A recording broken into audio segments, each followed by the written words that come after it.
I guess I got to do it, right? No barking. So good evening, fight fans. Shout out to my guy Nick Bockins. What's going on, everybody? It's your boy K Witt, your mama's #1 draft pick, and my brother from another mother, man. My brother, Mr. Bobby Blunts. We are in the building. This is Headkicks and Haymakers. Right now we are down one man. So normally when what we've learned in the past week is when a fighter or a challenger goes down, we normally bring somebody in. We don't know who. We have no idea when they're coming. We don't know what weight class they're in. We have no clue. We're just gonna go. We're just gonna go with the flow right now. But of course, what's going on once again, everybody? It's Head Kicks and Haymakers. Our brother Nick Bockins is out doing his thing. He should be in shortly, so we're gonna go ahead and get it cracking without him. Man, Bobby, last week, bro. First off, I appreciate you coming to hang with us on in the. Yeah, it was a fun time. Yeah, I appreciate that for sure. But outside of that, man, Friday was basketball, but Saturday was for the fighters. And I'm talking about from pretty much 2 o'clock to like 10, 11, maybe 9, 10 your time. It was all combat sports, man. We had so much pretty much going on with that UFC Fight Night, Seattle, and then what was brought to our attention to be the best boxing card ever, so to speak. And to a degree, pretty much both of them lived up to the hype, if I would admit. And then at the same time, like several different announcements got thrown our way. You know what I mean? Some big fights coming up in the near future that we got to look forward to, and I'm super excited about that. Was anything that caught your eye?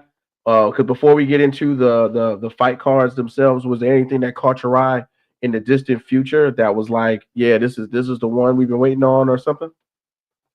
I mean, it pretty much since we logged off, everything went all haywire immediately, and then fights got followed up by that. Like, we had the boxing card that was lit up, and then the UFC Seattle. It just shows exactly why you need a crowd. Probably biggest takeaway about all that still, I mean, we saw a bunch of fights and stuff, but, Ilia Topuria vacating the title pretty much right when we signed off was pretty wild. To me, that only told us one thing, and it's the UFC has the new biggest fight to book on the roster, which is Ilia Topuria challenging Islam. So can't wait for that to get dropped. But, yeah, they dropped a bunch of different stuff and plus the fights, so let's get into it.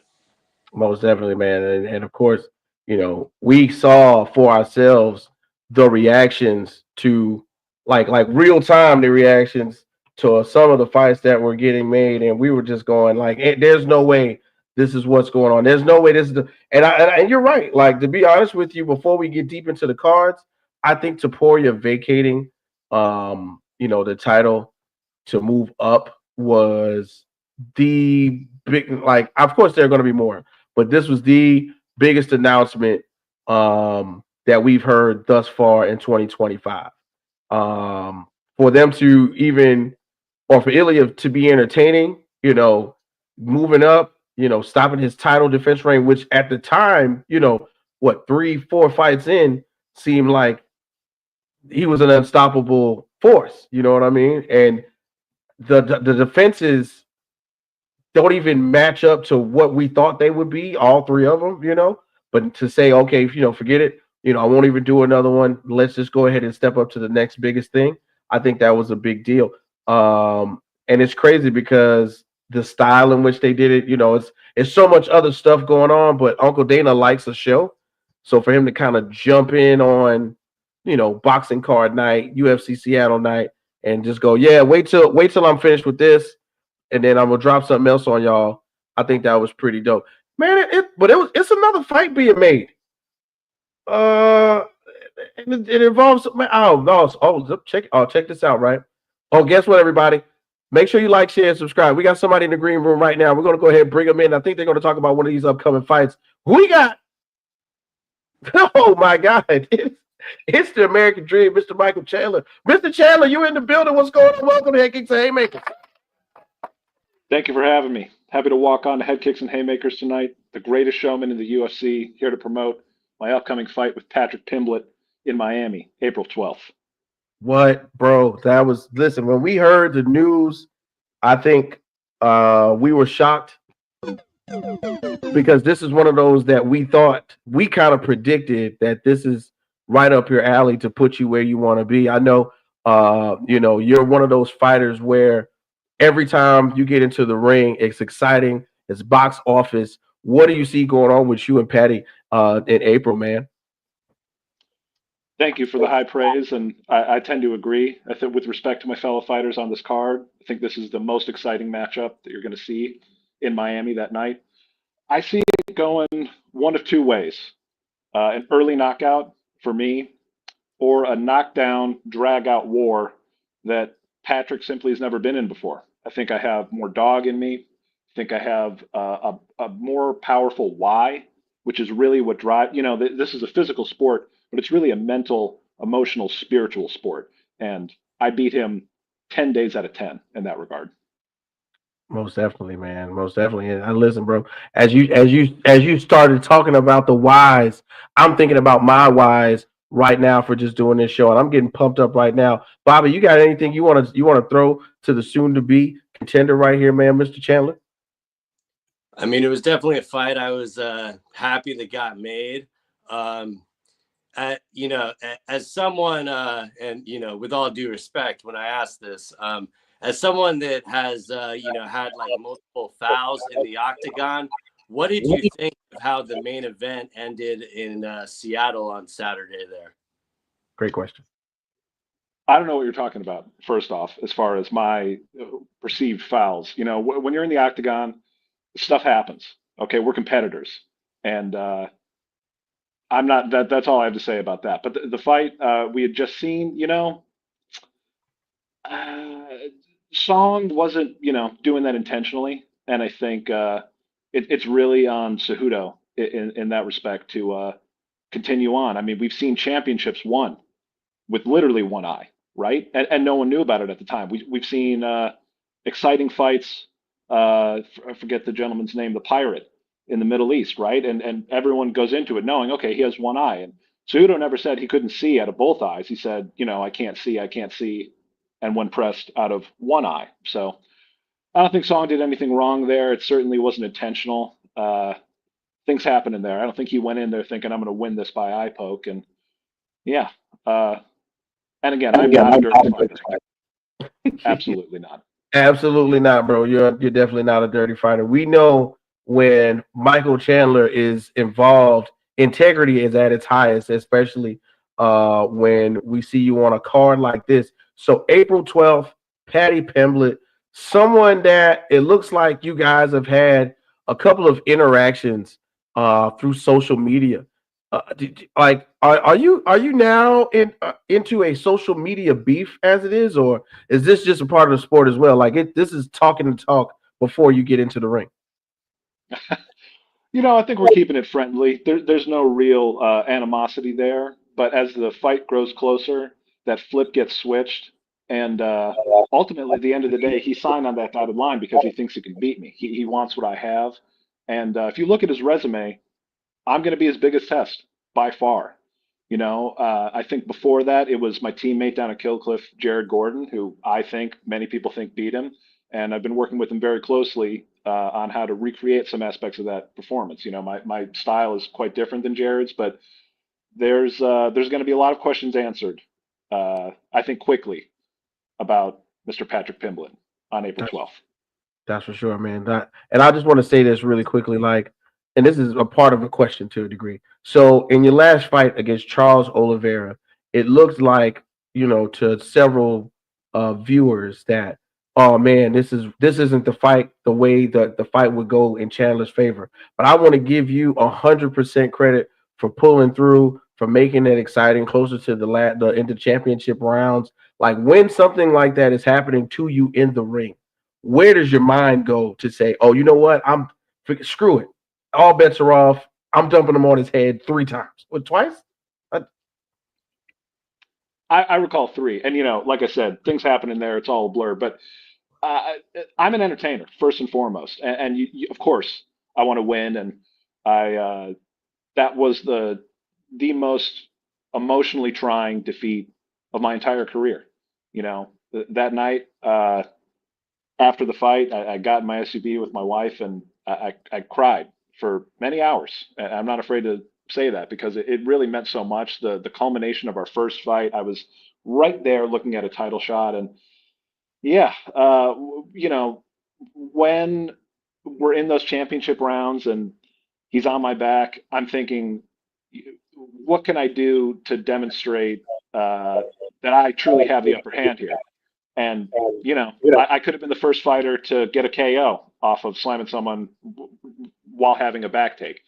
That's just the kind of explosivity, the kind of athleticism, the kind of unpredictability that I bring to the octagon, even late into the 4th and 5th rounds. And again, Patty's never seen something like that. Listen, bro, you're exactly right about this one. Now, this type of challenge that you got upcoming with Patty Pimblett, a younger, fresher fighter who's coming up the ranks. A lot of people were at first, especially in the very early parts of his career, were saying they were kind of force feeding us a lot of Patty Pimblett. As right now, you're coming off of your toughest 2 losses, in my opinion. These are really tough too, because I'm a fan, to be honest with you.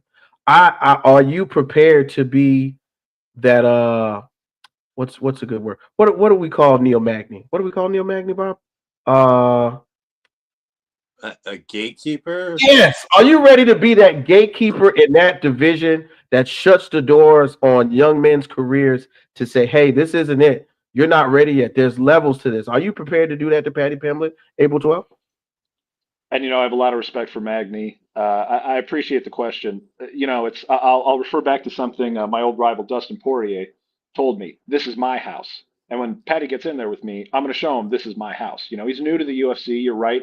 He's been given a light touch. Again, I think my teammate Jared was the first real, with respect to his other competitors, first real step up competitively. And I and many others think he failed it. So yes.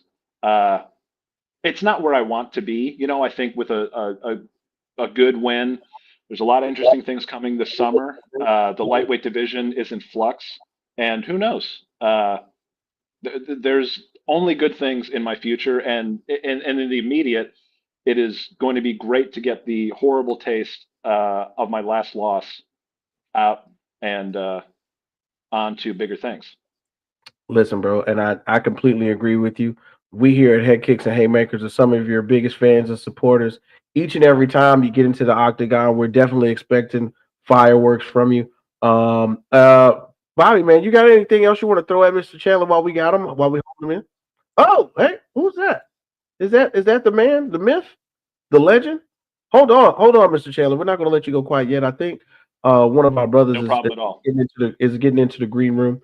He's probably getting himself together. Once again, everybody, make sure you like, share, and subscribe. This is Headkicks and Haymakers, and actually, the regular host of the show, it looks like, is buffering right now. But Baki's got that internet issue thing going on. It's coming. But anyway, well, there we go. Fresh face Bikins at that. What's going on, brother? Hey, what's up, y'all? Sorry I'm late, and sorry to our guest, the 2-time Bellator champion, number 7 ranked UFC lightweight champion, Mr. Michael Chandler. I don't know if you guys had an opportunity to talk to Mike yet. I have not got an opportunity to. So it's actually been pretty cool. Mr. Chandler has let us ask him about the fight coming up on the 12th. We've asked him about his last bout. Of course, one of the craziest, most exciting fights and comebacks against Oliveira. We just kind of, we just shooting with him. And the thing is, he's actually really laid back. I appreciate his whole demeanor throughout this conversation. So let me ask you, Mike, seems to be a rift between you and Dustin Poirier. He was on RG3's podcast, said he called you a cheat. and said that you're pretty much a scumbag. What do you make to the allegations of Mr. Dustin Poirier? Well, first off, I want to say he also said bet the house on me. Okay, you left out that crucial detail, and I think we're actually building some bridges there. But as far as these disgusting, deplorable allegations, things happen in that octagon, and I think Dustin probably is still a little upset to have had to face me at that point. He's a former interim champion. I have nothing but respect for him inside the confines of that cage, but emotions got heated in that fight, and if you recall, I had him in some tough positions. There were moments there where it didn't look good for him, and if he wants to, I want to keep building this bridge, but I got to speak from the heart. If he needs to think that I fish hooked him to go to sleep at night, so be it. We're competitors. I am not a dirty fighter, and I want to again focus on the fact that despite his feelings for me, he said bet the house. So remember that on April 12th, UFC 314 in Miami, the real main event, Michael Chandler versus Patrick Pimblett. Wow. Bomb drop. I need a bomb button. What's the strategy going against a guy like Patty Pimblett? Hooks, overhands, maybe a double leg, explosivity, unpredictability. Testing his heart, if not his chin. Definitely testing his chin. Now, look, I wanted to throw that out there since you brought it up, bro. Like, the original thought from Bellator was Michael Chandler, heavy-handed wrestler, and thinking about Patty Pimblett, his last opportunity when going against one of your gym mates. You know what I'm saying? He got a little on the ground with him. Are you prepared to try to see if Patty's wrestling acumen is really on that level or on your level this time? Because I mean, it looked like it was working for a while. So especially with somebody with your style, man, you might be able to get him down that way. Are you thinking, stand up and then takedowns? Like, what are we thinking about? I'm looking at my coach Henry here down in Florida. He's in the gym with me tonight, and he is nodding his head in agreement. Yes, that is always the game plan. It was a walk-on in Missouri. Like, it's not. I don't go into these fights with my team working with me saying, "Okay, just swing for the fences." But as I've said before, get in there, things happen, and I think there will be some interesting scrambles. It's certainly. I don't want to tip my cards too much, but you'll just have to tune in to see. Mike, your division's interesting now. What do you make of Ilya coming to the lightweight division? Do you like his chances if he takes on Islam? And then also, I believe that in 2 weeks' time, we have a former foe of yours, Justin Gaethje, rematching with Rafael Fiziev. What do you make of those? Either one of those, that matchup in 2 weeks' time, and the Ilya coming to the lightweight division.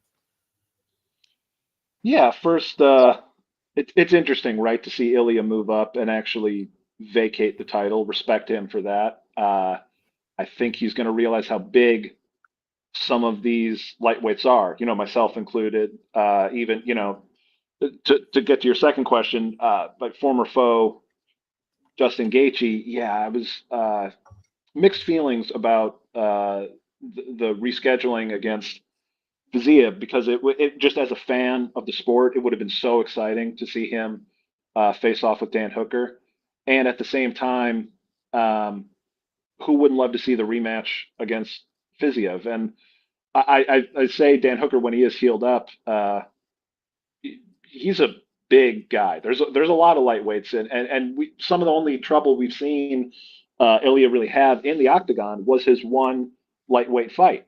And, he's improved as a champion, but he got dropped bad by the Black Country Banger. And I'm sure that will be on his mind somewhere. For as confident as he is in the media, he's a grounded, realistic, kind person behind the scenes. And yeah, I think he's going to be strategic. I like Islam in that matchup. I think wrestling is going to trump striking as a base, as much as Islam likes to strike. He's also a great kicker, and that was the strike that we saw put Ilya, I believe, on his face in that matchup. So he's also a southpaw. There's a lot of interesting wrinkles to that. And as I said, this summer is going to be interesting. For as many fights just got announced, there are still some more open slots, and who knows what will be in store for us later this summer in the UFC. Mike, you're forever going to be linked to the one notorious Conor McGregor. Is that if Conor comes back, are you still the first choice? And do you ever think Conor steps foot again in the UFC octagon? If Conor McGregor comes back, he 100% has to fight me. He's never pulled out of a fight until he was matched up with me. And he pulled out for, what appeared to be a relatively minimal injury. We never really know what's going on behind the scenes. My fight against Charles, things happened in that camp, and I talked to my wife about them, and she knows, but only we know, in the gym, in our families, what we're really going into the octagon, what percentage we're at, and who knows? The last time we saw him in there, if he never fights again now, which if I were a betting man, that's what I would bet on. His last fight is going to be snapping his ankle and making a fool of himself, sitting there on the octagon talking to Joe Rogan, being a doofus. And I don't think that's what he wants for himself. But now he's talking about fighting in bare knuckle. He's continuing to act like a fool. He clearly wants to be in the limelight. And I've had nothing but respect for that man because I've never been in his shoes, right? We might act that way if we were given the keys to the castle in the way that he was. But in my heart of hearts, that fight is always there. If I were to use my head, I don't think he ever fights again. Bobby, you got any questions for Iron Mike Chandler, the former Bellator champion and number 7 ranked UFC lightweight? I mean, I was mainly going to ask him if he thought the door for the Conor fight was closed, but it seems like he's still hanging on to that there. What do you plan on doing about Paddy's jiu-jitsu if he tries to grapple with you? I'm going to do as the great heavyweight Derek Lewis does and just get up. I think it's for guys like us. I've been on the wrestling mat since I was a little kid, and jiu-jitsu doesn't work if you have heart, determination, the mettle that it takes to be a wrestler in the state of Missouri. I mean, you're Mike. I mean, that's hard to beat at Missouri University, at mine less. Absolutely. How did you feel about being the underdog in the fight when the betting lines opened up? I fight better with a chip on my shoulder. And this isn't new to me. This isn't something I've never experienced before in terms of being the underdog, being overlooked, being viewed as a gatekeeper. Who have I lost to in the UFC? Champions, top 5 guys, close fights. I'm viewing it as more motivation, not that I needed it. What do you make of people who say, like, you need this, like, pickup fight, a guy lower in the rankings to kind of maybe build yourself back up, or maybe you don't belong in those top guys? This matchup, it was presented to me quite early. With these talks began in January, and if I were the matchmaker, which I'm not, this might not be the direction that I personally would want to go in. Right? Look at my schedule over the past number of years, and I was never someone who was inactive. Right? If you look at my schedule before I was matched up with Conor and did the Ultimate Fighter, I was fighting quite often. So an imperfect plan accomplished now is much better than a perfect plan accomplished in the future. And that's the energy that I'm taking into Miami in April. Wait, go ahead. You got one for my Iron Mike here. Yeah, man. Iron Mike, man. And first of all, man, just you hanging out with us this long is awesome. I just want to let you know that. But quick question, bro. quick question. Now that you have been to what is considered the pinnacle of mixed martial arts, you're in the UFC. You've had a number of fights. You've done your thing. You've won. You've lost. What can you say about what would be considered like your old ex girlfriend, which is now considered PFL slash Bellator? As you see the other promotion, I don't want to say struggling, but they're trying. They're thriving. What is there? Is there like a line, a thought process in which you say, you know what?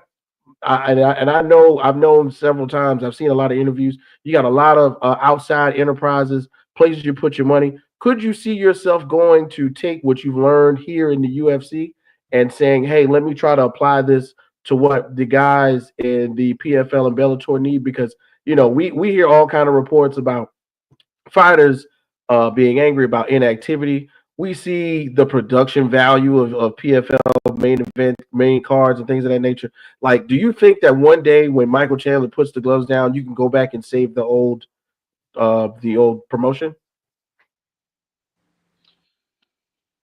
I don't think they could afford me, to be honest. And Jeez. it's a shame, what's become of. Shout out to Scott Coker. He was always tremendous to work with. Um, I think I would echo the sentiments of many of his fighters um, who are now dealing with this individual, Don Davis, who, it's not easy to be a fight promoter. It's not easy to get the UFC to the place that it's been. It wasn't easy to get Strikeforce or Bellator to the place that it was. And yeah, absolutely not. Would never consider going there. I'm going to retire in the UFC, and as you said, I have a lot of other irons, pardon the pun, in the fire, and I think I hope for the best. I have people I care about who are fighting in that organization, and there's nothing worse as a fighter than wanting to fight and being unable to, financially, and also we're fighters, right? Sparring doesn't accomplish what we're put on this earth to do. And yeah, it's great to see more guys come over into the UFC. In some cases, old rivals of mine. And yeah, it's going to be interesting to see how they fare. Guys like MVP. It's easy to forget that Gaethje was a mainstay of Bellator before, and the World Series of Fighting also, which became the PFL before coming over to the UFC. And the cream will always rise to the top. Mike, speaking of old foes, your old foe Pitbull is now in the UFC. What do you like his chances? He's actually on the same card as yours. How do you think that interaction will happen? Say at the presser, there seems to he still seems to have some bad blood for you, which seems to be a reoccurring theme with your opponents. Yes, he's a promoter, right? If you saw him on Ariel's show this week, he is not afraid to throw the dirt out there and show the private behind the scenes communications. And I think he's smart, right? He's trying to come in and make a splash. And if he wants to come at me, it's going to be foolish because he has a tough fight in front of him. And I'm similarly locked in on Paddy Pimblett. But it would, how great would it be were it to work out, were he to work his way up and change weight classes again? Who knows? I wouldn't scoff at the thought, but obviously I'm focused on the UFC lightweight title after getting through Paddy Pimblett. Mike, I got two quick questions before we get you out of here. Also, your old foe Eddie Alvarez and BKFC, is that not something that would interest you? Maybe you and Connor and BKFC instead of the UFC. Henry is here just shaking his head. I mean, would it interest me personally? Possibly, if the check was big enough. But MMA is the sport that I love, and as much as will I wrestle, won't I wrestle? It is a cornerstone of my game, right? Boxing, especially bare knuckle boxing, but just any kind of boxing, it's really its own sport. And I think my kicks are underrated. My knees, these are all tools that I have trained to be as explosive and violent as possible within the confines of the octagon. So does it interest me? Yes. But is there the realistic part of me that's thinking about, how can I heal myself as effectively as possible? How can I take care of myself and my future as much as possible? Yes. And as far as Eddie, great competitor. That was an amazing fight. I'm not sure that we'll see him fight again, and that would be no shame whatsoever. He truly puts it all on the line. He did against Jeremy Stevens, and Connor aside, what they are doing, I can't even say that. I think Connor's scratching that itch a little bit in terms of wanting to be in the limelight, but everything he's doing from a business standpoint, it's great for BKFC, and it's great for fighters to have more options in general. As much as UFC is absolutely the place I want to be and retire, it was great to see Eddie get that second life and get that reception in Philadelphia. And the last question is, how do you see the final fight with you and Patty in April going down? Early knockout for me, or a knockdown, drag out, slobber knocker of a fight where Patty's heart is tested. He probably gained some stock in losing to me, honestly, the way I see it going, were it not to end as quickly as I would hope. And yeah, it's going to be fireworks. It's the people's main event with respect to all the other gladiators on that card. You got to tune in to see. And as Dustin Poirier said, bet the house on Chandler. 5 rounds, right? 5 rounds. How do you feel about that? Great. The cardio is going to be there. Again, I think that is going to be a great strength for me over Mr. Pimblett. He has not been tested in that way. And if there's one thing you can say about me, is that I only go all gas. You've never seen me, even against Oliveira, right? As crushing a defeat as that was, it takes a lot of energy to slam someone on their back. And that's what I was doing in the 5th round. I don't know that we're going to see Patty, were it to get that far with that much energy, even close. All right, Mike, we appreciate you joining us. Go ahead. You got anything you need to plug? Any PBJ crams or anything? Yeah, that's quite funny. No, I won't take your airspace to mention any of my sponsors, but absolutely do check in with me on @HearYou at the top. That's all I got. You know where to find me. Walk on. See you at the top. Thanks, Mike, and we'll catch you after you beat down Patty Pimblett in April at UFC 314. Thank you, gentlemen. Hey, everybody, the former Bellator champion and number 7 ranked UFC lightweight champion, lightweight in the world, Iron Mike Chandler. Yeah. All right, folks. Hey, I hope he doesn't let Patty get his back.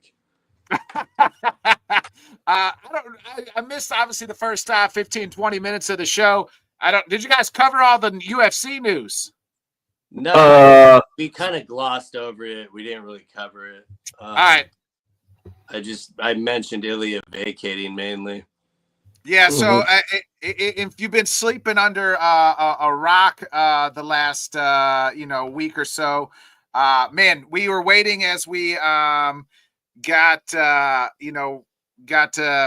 word on Wednesday, and that news broke out. We have vacated. Ilya Topuria has vacated the featherweight title. We now know it's going to be Ortega versus Volk. That was announced. We also know Iron Mike Chandler versus Patty Pimblett is now the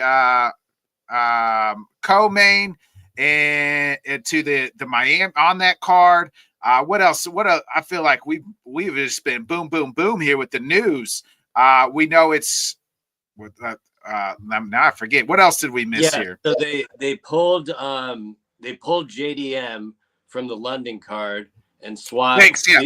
Yeah, they swapped Leon's opponent out with Sean Brady, which Bilal, ironically is the original fight I wanted. And now Bilal Muhammad will defend his welterweight title against JDM in Montreal. So that should be an interesting one there. Yeah, that's right. It was Bilal Muhammad is now going to take on JDM. It is now Sean Brady versus versus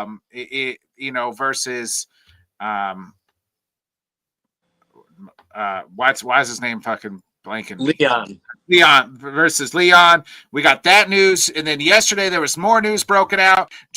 We know Dan Hooker had to pull out of the fight. Now we're getting Fiziev. Also, we're getting in Kansas City the main event versus is Jamal Hill versus Khalil Roundtree. I mean, I don't know about you guys. I don't know where to start. Let's just. We should probably start with. We'll talk about like the ramifications of what Ilya vacating is. But when they announced that vacating, they did announce that Volk will fight Diego Lopez for the current title, not the interim. So that Miami card is loaded. Yeah. Let's start there. I think that's the bigger. And we'll obviously when the fights are announced. But I think to me, with Ilya vacating, and it's been reported like that's something that he wanted to do, not something the UFC wanted to make him do. What do you make of that? And that's reported also like it may not be him and Islam right away. First of all, let's just think about it in terms of Ilya was technically on a rampage in his last few title defenses.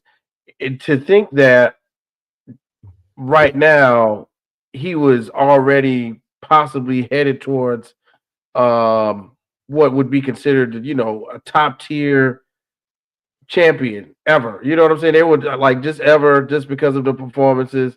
He beat Volk. We saw him take Max out. Before that, the before we really got fully invested into him, I can't lie. The fight against Josh Emmett was another one I was interested in. And now for him to just I don't want to say skip the line because he's earned it.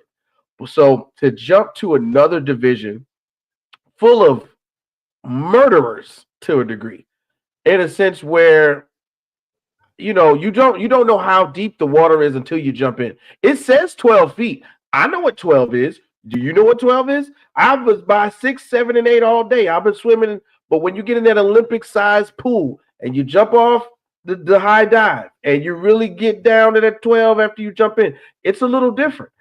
So I think like a nice tune-up would not be out of the box. You know what I'm saying? I think let's get him one tune-up fight before we jump the gun and have him straight in there with Islam. Because I think him and Armin right off. Sarukian would be. I mean, Sarukian would probably like that. What I would think stylistically, I think Sarukian's too big for him. That's too pause. But I think that's too big. You know what I'm saying?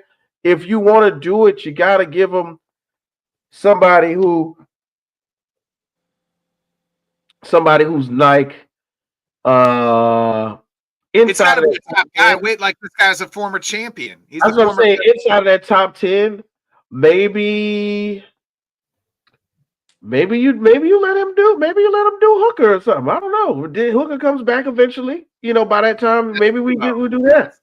It's either Armin or the belt for me, Bobby. Or what about you? You want to go right at one and just that's it. He's the former featherweight champion. Like he is the reigning featherweight champion. If you really until April.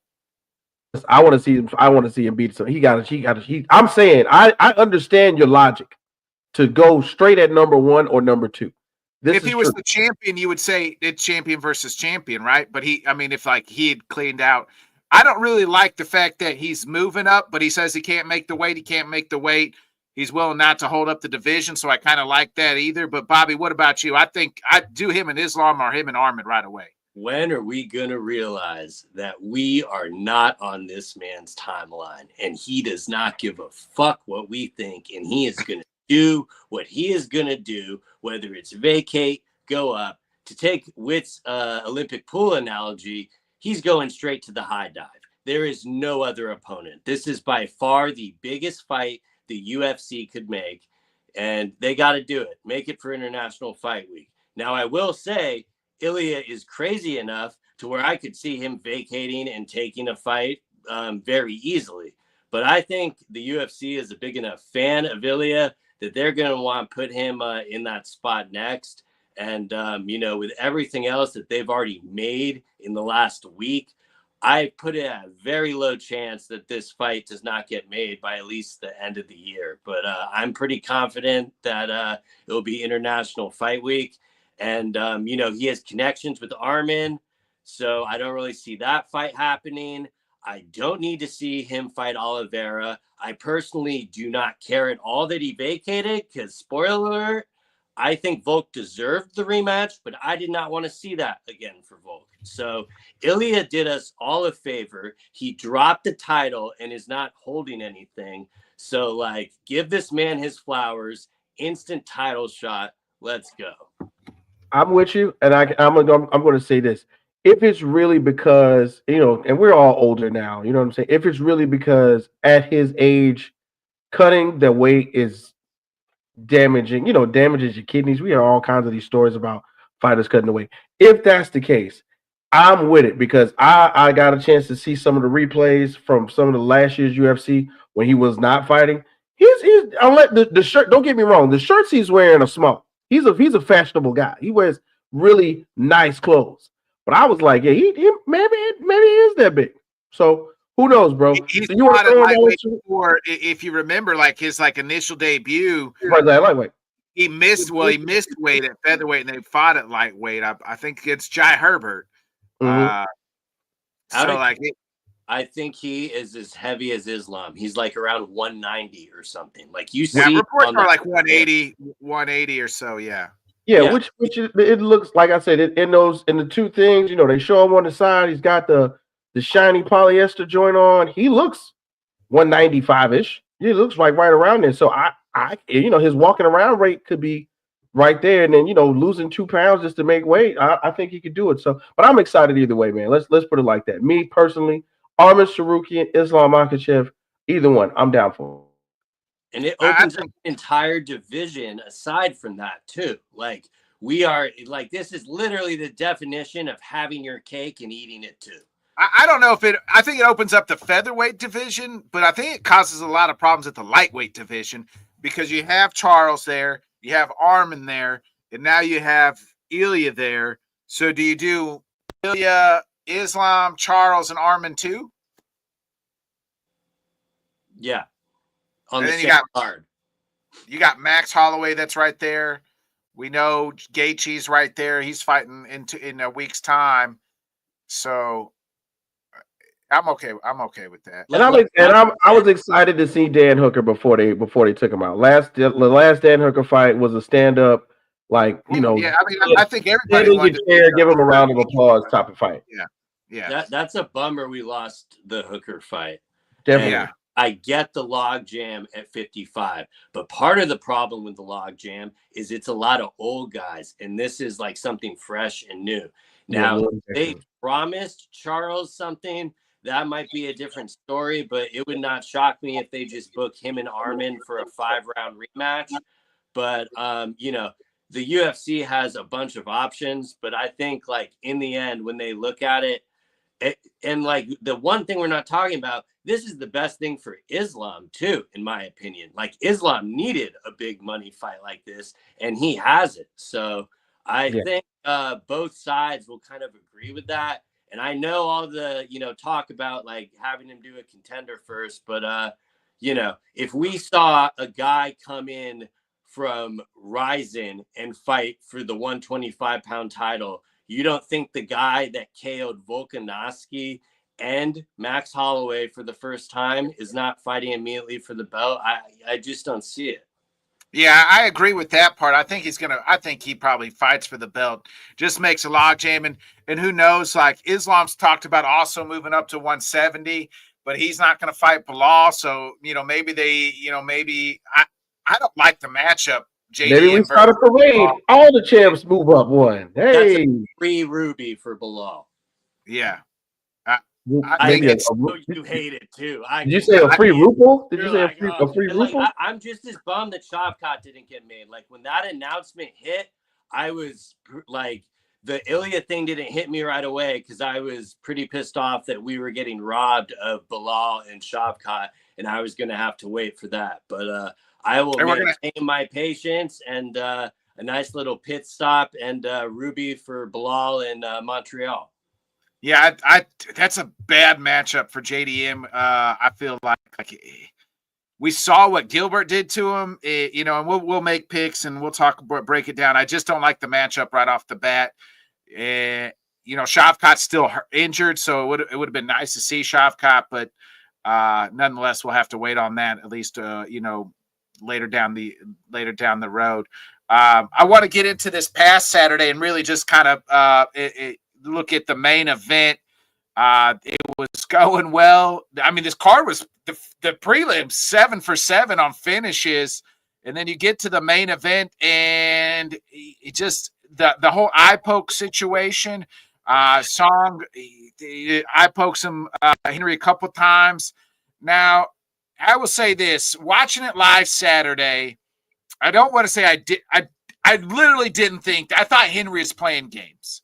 Like just watching his body language, he was sitting down, he was smiling, he was doing all types of just shit, and you're just like, I don't know, you know. But then you kind of look at it now, you know, we're a few days removed, and I look at it. Maybe he probably couldn't see, you know. I mean, his eye was scratched and things like that.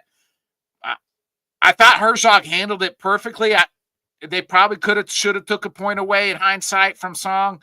But it could have been a draw. Instead, Henry gets the loss, and the bosses are pissed at him. Bobby, your thoughts on the main event that happened in the IPRO controversy? I mean, definitely a sour way to end the card with, especially like how it went. You know, like you said, it started like all finishes and stuff. It was moving quick. Crowd was great. You know, the actual fight itself, Song looked pretty good. He was, you know, able to hit Henry, but still maintain the distance enough so Henry couldn't implement any wrestling, really.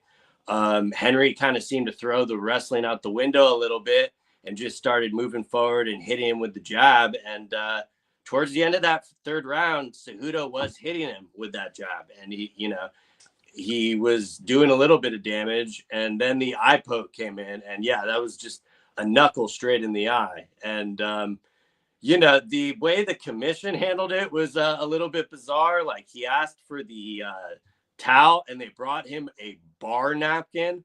Like, I don't know how that's supposed to make you like any more unblind, but you know, I'm kind of with you. Like in the real time aspect, like I thought Herzog kind of handled it the best he could have. But at the same time, I could completely understand wanting the point to be taken.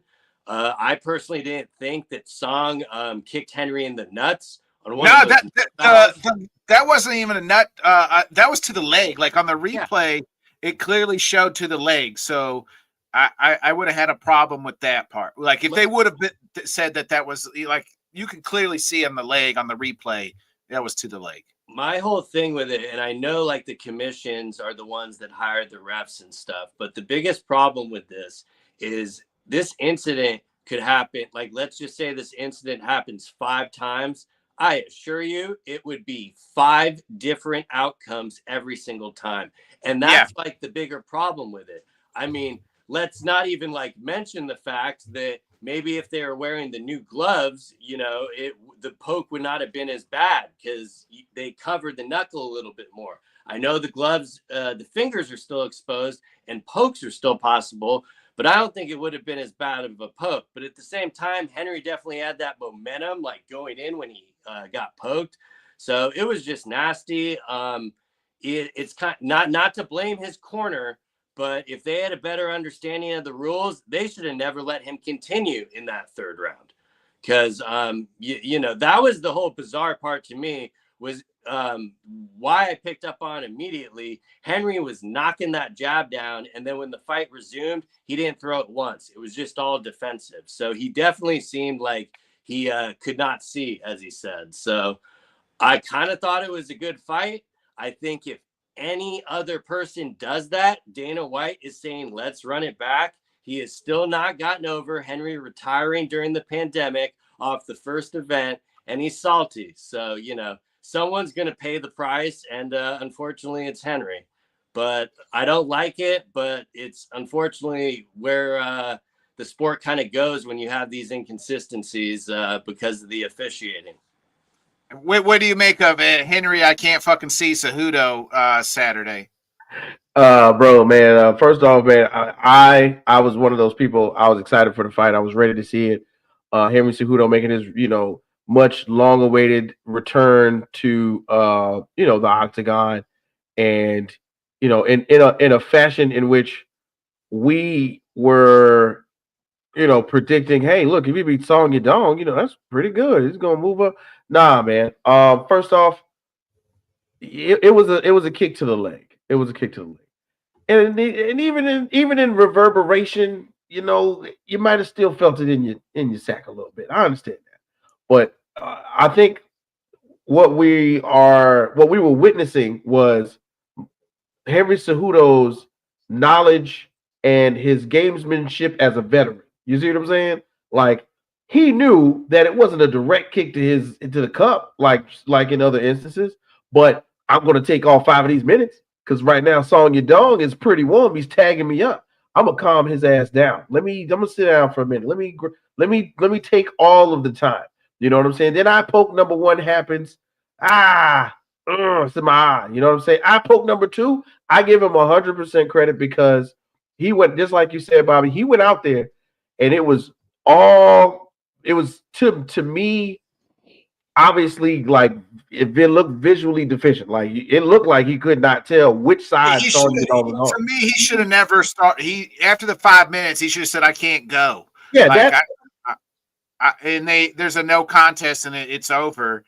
That is the thing. That is where I think the gamesmanship ended. You know what I'm saying? I think his knowledge at the time, probably under duress. He was like, "Oh man, they are going to end it. The doctor is going to end it. Then it'll be a no contest." Nah, he should, just like you said, like, bro, pour some water in my eye again. Like, give me some, aqua. Don't give me no Aquafina. No, don't do that. But give me something. Let me rinse this thing out. And still, yet once again, he was completely at a deficit when he stepped back into the ring. I feel for him. You know what I mean? I know he wanted the opportunity to do something, but when they went to the cards, as soon as they went to the cards, I said, "Yeah, it was over. This is all Song Yadong." Would the point have changed it in his favor? It would have been a draw at that point in time. It would have been. I would have been down for a draw at that point. But for sure, man, it's really unfortunate that even from our side of the table, outside viewing it, that we got to speculate. You know what I'm saying? Because clearly, he said it still. He's still a little blurry to this day. Yeah, it's interesting too. And he's kind of come out and said, he said Dana and Hunter probably think I'm a bitch, like I bitched out of the fight, and I think he knows he does not stand in good standing with Dana and the brass. It'll be interesting.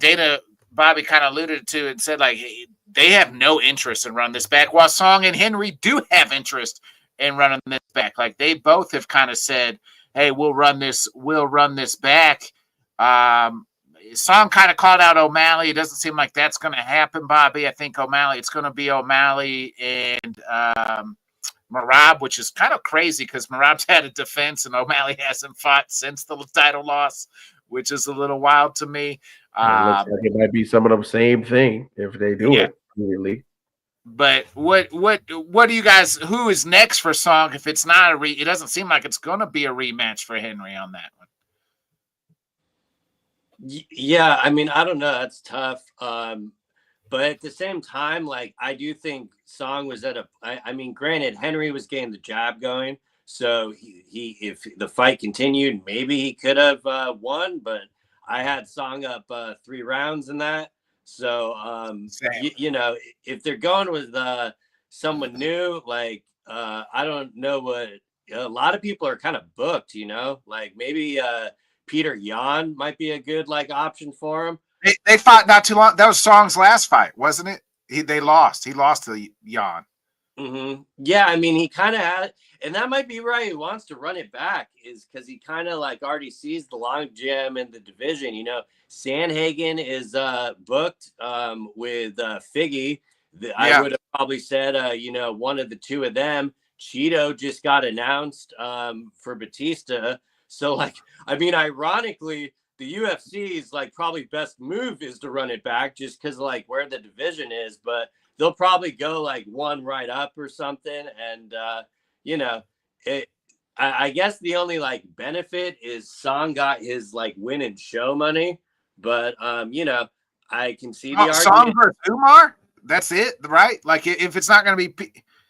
So the only reason I didn't mention Umar is because I'm pretty sure they're getting ready to book Umar versus Peter Yan. Okay. So, but I would also, you know, that'd be an interesting fight for Song for sure. Song versus Peter Rob Font, who fought on the same card. That makes sense. That probably does make the most sense. You know, Rob Font did come back and get a really good win. You know, aside from the glove touch punch at the beginning, everything else looked great.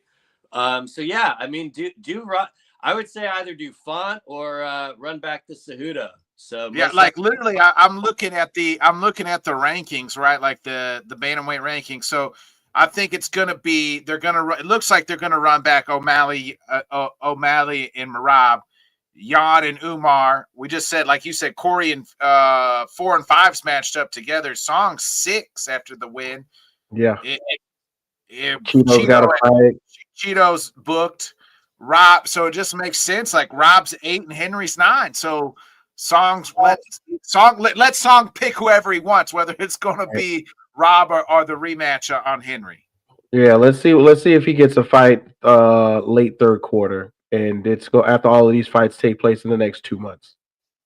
Like, yeah, I mean, you're probably right. Like, I mean, he might have to wait a while to see kind of how these guys play out. I don't know if he wants to. He's kind of sat out most of the year last year. Said he was trying to get a fight and was finally able to get one. So, I mean, look, you know what? The bosses are the bosses right now, and these fight night cards are starting to get a little rickety. You know what I'm saying? Where if they throw them in there at the top of a fight night, make them your main event, and you know, give them somebody at the bottom who wants to, you know, come up and try for a contender. Yeah. Real I want to shout out big fights on that. That Seattle card was great from top to finish. Anthony Hernandez, a nice unanimous decision. He continues to move up the middleweight. We just mentioned Rob Font, John Silva, John the Lord Silva absolutely punishes Mezalik. I'm not even gonna pronounce his last name. And now he calls out Bryce Mitchell, and he's now going to turn around on the same card that we just talked with Mr. Iron Mike Chandler on. He's going to fight Bryce Mitchell. So a quick turnaround for him, but it's not like he took any damage in that fight. I thought that fight was funny. He literally pointed at the ref and was like, stop the fight. And the ref didn't stop it. The guy literally just covered up, was like, I'm done here. I'll take my quick ass beating. Mercy stoppage class by John there. I mean, yeah, I want to hurt him anymore. And he that is like probably the most interesting thing to me now that Ilya's vacated. Like, I could legitimately see him being a champion by the end of next year. Like, and this is exactly what that Bryce Mitchell matchup is. And it's pretty wild that he had the call out and then that shit got booked before, you know, granted we pushed the show back a day, but the fact that he is already booked, like, if you don't count the pandemic, that is probably like a record for the fastest like booking turnaround. Yeah, it's yeah, you're probably right as far as like a guy fighting and then turn around and turn like, yeah, you know, call out and then get your fight you want. recently. Remember, like Colin fought, lost, and then they've already booked him. But that fight's actually later down the road as far as Silva's fight, the London card, right? Is the London after or before 3/14 or whatever? It's the end of March, so I think it's a little bit right after, right? 3/14's right after, right? I mean, so Silva probably wanted to. I wonder if they like offered him like Miami or Montreal, because it looked like Montreal needed an event. But Carlos Pratas is on the Miami card as well, so he probably was going to do camp with them anyway. So he's like, "Nah, let me do it in Miami." And the UFC had no problem obliging. Like, I think there was talk, the way he said on Ariel, there was talk about him fighting next week. Ooh. Very well could be. I can't rule it out, but I don't know. I think if that's really an option, the UFC would have done that one. But maybe they just want to go off the momentum and put him on Bryce. But the physique matchup is definitely a good replacement for like the stylistic of the Hooker fight. But I am worried that we never get to see Hooker and Gaethje. That's kind of a bummer. Yeah, and real quick, shout out to Ricky Simone, had a big win. Austin Vanderford got his first win in the UFC. So nice. Seattle was a nice card. I just want to look at. I want to pick the main event real quick on this Saturday, and then we'll get into the boxing with a lot of boxing on obviously Saturday. Plus we got boxing news. Plus we got Tank Davis fighting on this Saturday as well. But this Saturday is a crappy Apex card. I mean, this is the epitome of Apex cards here. I mean, it is headlined other than my Manel Kape versus Asu Almabayev. Almabayev. He was close. I think it's Alma from Kazakhstan. You know what I'm saying? They're out there, bro. Yeah, him and my guy. From Kazakhstan. Shavkat. Yep. Manel Kape is the favorite here. He's minus 220. He's 20-7. The guy Almabayev, who is he stepping in for? Kape was supposed to fight somebody else named Roy Val. Oh, that's it. That's right. Roy Val. Yeah.